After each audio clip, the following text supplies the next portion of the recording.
Welcome to the Sideline Squeeze, everybody. I'm Lindsay And I'm Victoria Daly. We're going to jump right in with Thursday Night Football. The Jets won last night. They beat the Texans 21-13.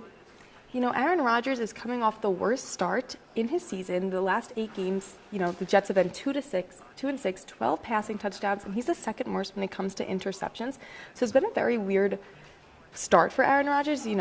He's had a great time in the NFL. He's 40 years old, though, so is his age catching up to him? We see all these teams always blitzing him because they know he can't move in the pocket. So how do you feel about the Jets? Do you think this big win last night could kind of turn around their season? They're now 3-6. The Bills lead their division. So do you think they could eventually catch the Bills?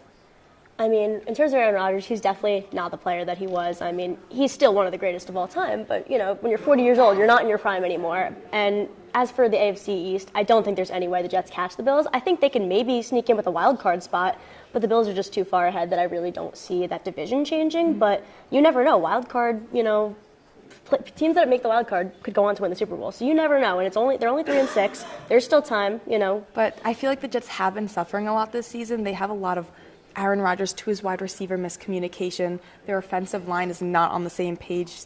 Maybe last week there was 3 offensive linemen on one guy, and the receivers have not been in the right place. But, with Davante Adams now, do we think that could turn around? We saw Garrett Wilson last night go off 2 big touchdowns, that one play.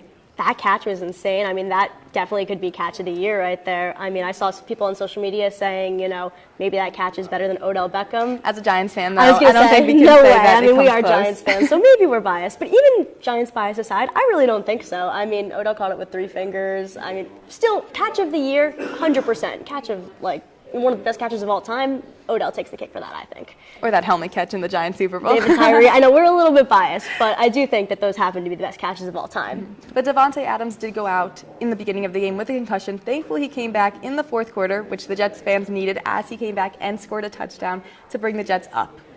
C.J. Stroud, he did decent, 191 yards, but then he had 0 touchdowns, 0 interceptions. So I don't know if decent was the right word to describe that. I mean, I think that in terms of the Texans, they just didn't have their 2 best receivers in Nico Collins and Stephon Diggs. And, CJ Stroud is great, but, if you're missing your best assets at wide receiver, how great can you really be against this Jets team, which is maybe on the rebound now that they have, Garrett Wilson going off. They have Davante Adams, who has that connection with Aaron Rodgers. I mean, they've really had, they had the opportunity to gain momentum after the whole Robert Saleh thing. They were 0-3. Now they got that first win under head coach Jeff Ulbrich, so maybe they'll be able to turn things around. They're not 0-3, but 3-0 the last 3 games. Virginia Tech is coming to the Dome tomorrow versus Syracuse. It's their first time in the Dome, the second time in the Dome in 22 years.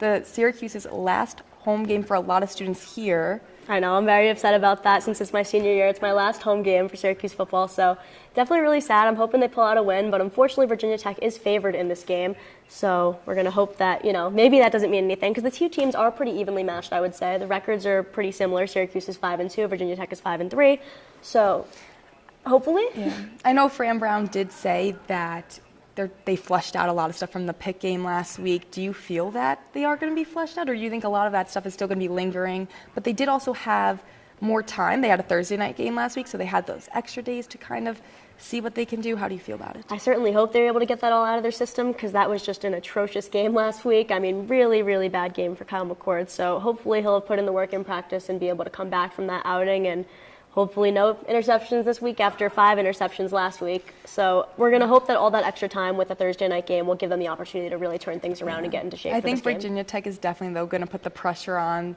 They run the ball. They're going to rush the passer. They're just going to make Kyle McCord really hot in the seat, especially, only LaQuint Allen, our backup running back, Yassine Willis, is ruled out. So a lot of pressure is going to be on our starter, LaQuint Allen. So if they really take him out, we're back to now a freshman, Jaden Hart, who hasn't played yet, going to be playing. So I think it's going to be a lot of strain on LaQuint Allen. He's a great blocker, too. So I don't know. It's just going to be a lot of pressure on him. So I feel like Kyle McCord's going to throw, which he usually does. Totally agree. But yeah. He's just going to be on target. No picks. He's going to have to be. I mean, if LaQuint Allen's going to have that much pressure on him in the run game, we really have to, play well in that passing game and hope that Kyle McCord can step it up. I do think it's going to be a high-scoring game. I think Virginia Tech has a pretty good offense themselves. So I don't know. Who do you think is going to come out with the win in this game? I have to stay true and say Syracuse. I hope so. It's Halloween weekend. Everyone's going to be – it's also alumni weekend here at Syracuse. So I feel like it's going to be packed. It's It's a 12 o'clock game, so I feel like the energy is going to be up. It's not too early and it's not too late. So hopefully it'll be great. I'm hoping for the same result. We, of course, want Syracuse to win. They'll be in the Dome tomorrow at noon. So let's pack the Dome and root for the Orange. And that's it for this week's edition of the Sideline Squeeze. I'm Lindsay Ahrens. And I'm Victoria Daly. See you next week.